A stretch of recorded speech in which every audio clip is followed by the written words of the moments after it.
I'm here at Smiling Bob's. I'm here with Kevin. Kevin, you want to tell us what you're serving today? We're serving our signature product, Smiling Bob's. It's buttonwood smoked kingfish, cream cheese, mayonnaise, onion, Kermit's key lime juice from Key West, black pepper, just a touch of cayenne. Okay, I'm going to need you to tell me how much of each. No, I'm just What's coming up at Smiling Bob's? Anything special coming up, or every day's a good day? Absolutely. Listen, we're coming out with a new line of smoked fish products, just straight smoked fish. Really? It's going to include kingfish, tuna bellies, and salmon bellies. Awesome. Yep. That's a Smiling Bob's. See ya.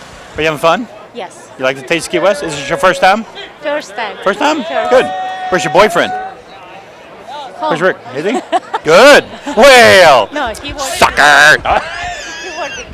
I'm here with Patty and Tony from Chris Holland's Stone Crab at the Ibis Bay Resort here in Key West. So what are you serving today?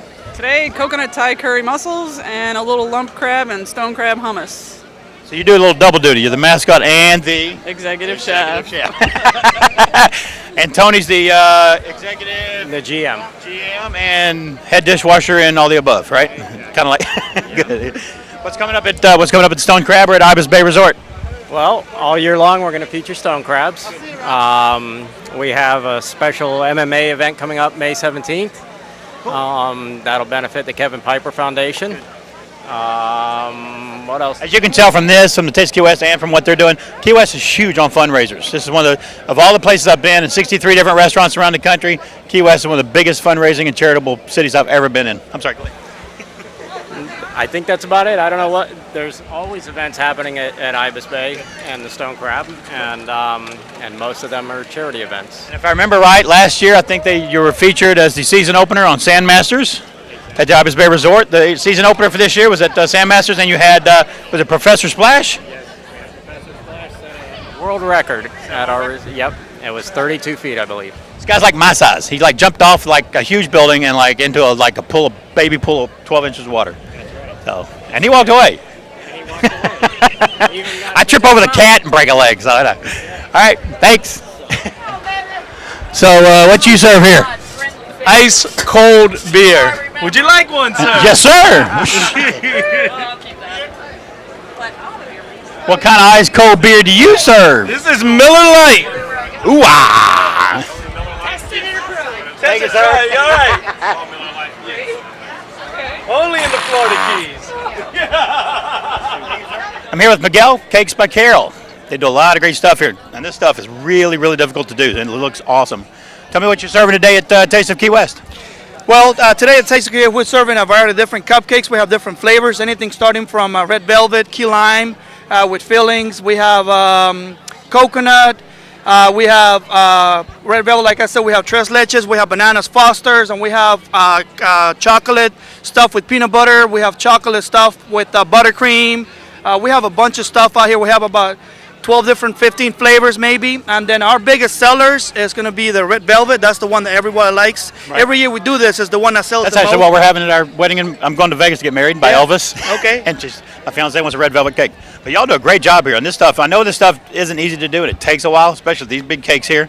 How many? Do you know how many pieces or how long it took you to make all this stuff to prepare for this?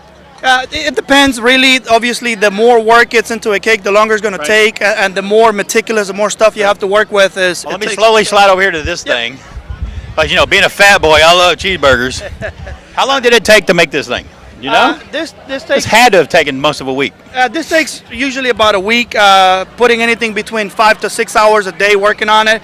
The biggest thing is making everything to size so it looks realistic. And then once you make, for example, the French fries, you have to let that dry, and then you have to give it a certain color. And the next day you got to come back and put a coating, so it makes it look like a golden. And then if you eat one, it does. It tastes like a French fry, but you get the point, right? And it looks like a cheeseburger, and it looks like a real cheeseburger, but it's actually all made out of fondant. y'all, that is ridiculous. And it looks good too. I ain't gonna eat it. Not yet. So we have different things such as the cheeseburgers, and then we have something more serious if you want to think about it, such as this is more of a wedding cake. Right. Something like this could take just for a sample to leave it as a sample could take anything between 5 to 6 days. Of course, it's different details. It's the same amount of time as a cheeseburger, but it's a different design. Right. And then something like this, which is very, very traditional in Key West, which has the she shells and it has the purple. A lot of people like, this colors like this because it matches with with Key West, and you have a little bit of being on the water and being around the beach and things like that. So as you can see, this little circle of things look like little balls, you know. All of that stuff takes a lot of work. It's a lot of details on the seashells and stuff like that. Good. So anything like this could take about 3 to 4 days. Nice job. Where But are you located, or how do people get a hold of you if they want something? 535 Eaton Street, and if you guys want to check us out at cakesbycarol.com or come by the shop, we've been around for about 14 years. We just moved to a new location, 535 Eaton Street, or you can call us at 305-393-3020. Very good. Cakes by Carol, and it's Carol with a K.